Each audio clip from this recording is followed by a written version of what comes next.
Olá, meu aluno interessante e interessado no mundo de cartórios. Meu nome é Adriano Álvares e eu vou falar um pouco com vocês sobre a importância dos títulos no concurso de cartórios. A gente tem muitas questões que falam: nossa, se eu não tiver título, eu não consigo passar. Se eu não tiver título, eu não vou conseguir escolher uma serventia.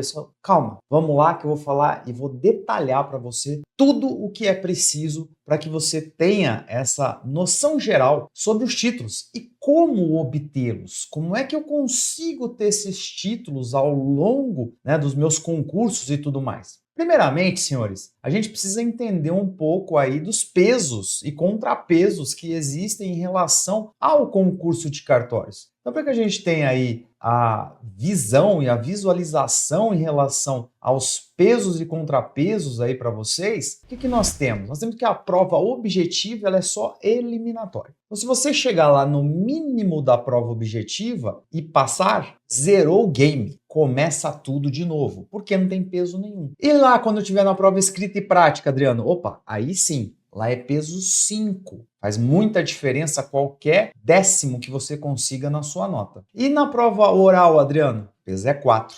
Então sobrou peso 1 para os títulos. Então, na somatória dos títulos, eu tenho um peso 1. Isso, perfeitamente. Mas faz muita diferença, Adriano? Faz uma certa diferença, senhores. Mas eu vou mostrar aqui para vocês um caso real. Vou mostrar aqui na tela e colocar na tela para vocês algo que aconteceu num concurso de cartórios, efetivamente.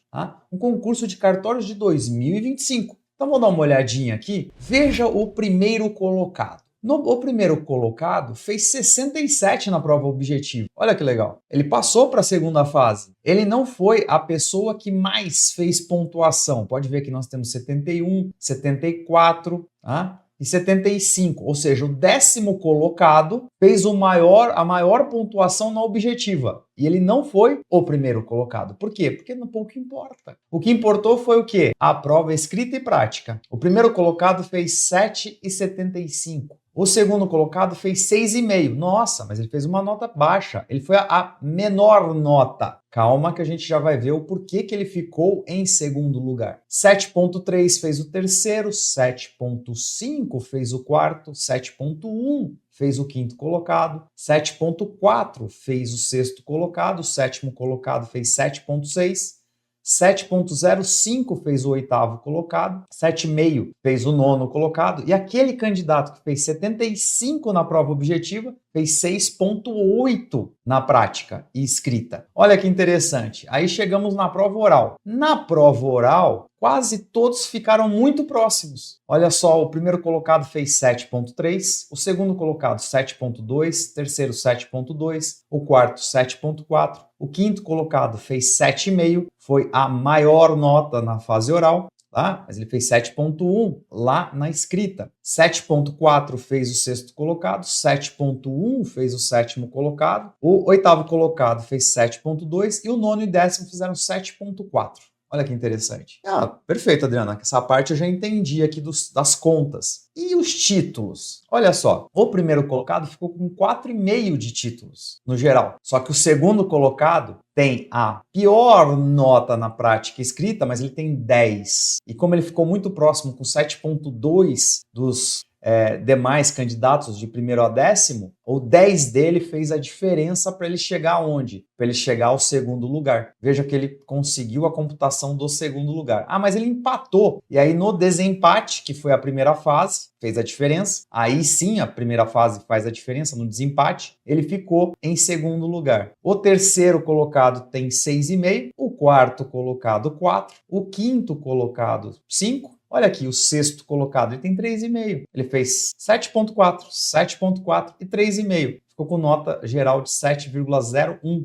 Sétimo colocado, 3,5. Olha, veja só o nosso oitavo lugar. O oitavo lugar tem 5, mas ele ficou em oitavo. Por quê? Porque ele, na prática escrita, fez 7,05. E fez 7,2 na oral. Mas veja só o nono colocado, que tem pouco título, 1,5. Mas qual é a diferença para ele estar em nono lugar? Foi porque ele foi muito bem na fase escrita, 7,5, e manteve um 7,4 no oral. Pena que ele não tinha mais ponto. Porque se ele tivesse meio ponto a mais aqui, se ele tivesse 2 pontos aqui, ele ultrapassaria possivelmente quem? 2 candidatos à sua frente. Então, uma diferencinha pequenininha faria com que ele tivesse ultrapassado, como aconteceu com o quarto colocado, que tem 4 pontos. Se vocês olharem aqui o nosso sexto e sétimo lugares, eles têm uma pouca diferença em relação à parte escrita e à parte oral, tá? Só que tem meio ponto a mais aqui em relação a títulos. Então, por isso, ele fez a diferença. Então, depois dessa análise de um caso real para vocês, o que nós vamos? Vamos olhar aí os títulos. Lembrando que a pontuação máxima é 10. Então, nós temos 10 pontos como possível. E o peso é 1, como a gente já conversou. O que eu tenho de primeiro item? O exercício da advocacia ou de delegação, cargo, emprego ou função pública privativa de bacharel em direito, por no mínimo 3 anos, até a data da primeira publicação do concurso, primeiro edital. Então, no primeiro edital, eu tenho que ter isso. E como é que vão ser computados isso? Vai ser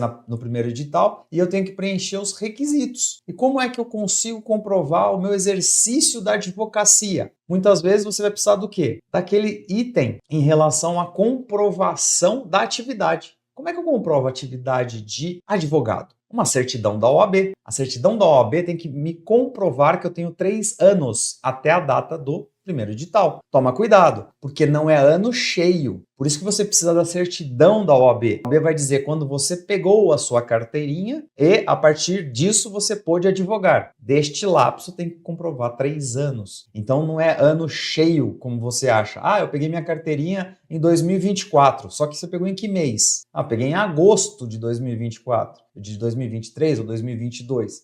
Mas agosto, você tem que contar até agosto do outro ano. Não é porque você pegou em 22 ou 23 que você conta o ano inteiro. Tem que tomar cuidado com isso. A delegação também é a mesma. Quando é que começou a sua delegação, seu cargo, seu emprego ou função pública? 3 anos desta data que você iniciou a atividade até a comprovação. Para advogado, senhores, o que tem que comprovar? Além da certidão da OAB para provar o período, o que você tem que provar? Que você militou por 5 atos. Que atos? Processos. Você militou em 5 processos durante o ano, ou você fez atos privativos de advogado. Escritura de divórcio vale? Vale, porque é privativo de advogado. Escritura de inventário vale? Vale, porque é privativo. Então você vai lá e tira a sua cópia autenticada, bonitinha, ou uma certidão, para que você possa depois usar no concurso. O restante, as delegações, os cargos e os empregos, é uma certidão do órgão dizendo que você militou, trabalhou por aquele período e tudo isso. O segundo item é o exercício do serviço notarial registral por pessoa que não é bacharel em direito por no mínimo 10 anos, até a data da publicação do primeiro edital, de acordo com o artigo 15, parágrafo 2º, da Lei 8935 de 94. E aí eu tenho que fazer o quê? A verificação destes 10 anos que são autorizados para titular, né, na função, logicamente, de interino, na função de substituto do titular, na função de escrevente. Tá? Por quê? Porque não pode ser auxiliar, porque o auxiliar não pratica ato, não pratica auto-autorizado. Quem pratica ato é escrevente. Então, por conta disso, você, a partir de escrevente, se você for escrevente, substituto, interino, esse período que você militou por 10 anos vale se você fez alguma dessas questões. O que eu não posso, as pontuações desses 2 itens que a gente acabou de conversar não podem ser acumulados. Eu não posso pegar os 2 da letra A, né, que a gente falou, em relação à advocacia, o exercício da delegação de 3 anos, e eu tenho também 10 lá embaixo. Então, eu somo 2 mais 2, 4. Não, não pode, é um só. Ou você está na letra A, ou você está na letra B, tá, do respectivo edital. O que mais que a gente tem, de acordo com a resolução 81 do CNJ, lá na parte dos anexos, no anexo, né, que tem a minuta do nosso edital? A gente tem o exercício do magistério na área jurídica por um período mínimo de 5 anos. Você tem que ter magistério superior. E esse magistério superior é na área jurídica. Você tem que estar dando aula de direito na atividade jurídica. Se você estiver dando aula em administração, estiver dando aula na contabilidade, estiver dando aula nível superior, é superior, magistério superior, mas tem que ser na disciplina de direito, área jurídica específica. Você tem que tomar cuidado com isso por conta dessa restrição. Então, por conta dessa restrição, você vai ter que estar lá na área jurídica. Então, dentro da área jurídica, o que a gente tem?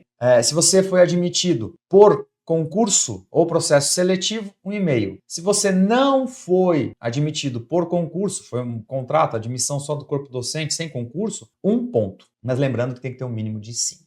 E as pós-graduações, Adriano? Fiquei sabendo que tinha muita gente que fazia várias pós-graduações para fazer um somatório. Efetivamente, isso aconteceu. Só que aconteceu no passado. Isso é história. Hoje a gente tem algumas limitações. Tá? Então, a primeira limitação é em relação a quantos títulos eu posso apresentar. Quantos títulos eu posso apresentar? Eu posso apresentar, senhores, até 2 títulos por cada uma das especializações. Então, o que eu tenho? Eu tenho a possibilidade de um doutorado, um mestrado, uma especialização em direito. Toma cuidado, a especialização é em direito, de acordo com o que está na resolução, lá na minuta da resolução. Então eu tenho o quê? Um diploma em direito ou ciências sociais ou humanas, eu tenho a possibilidade de 2 títulos desses, valendo 2 pontos cada uma. Então até doutorado, até 4.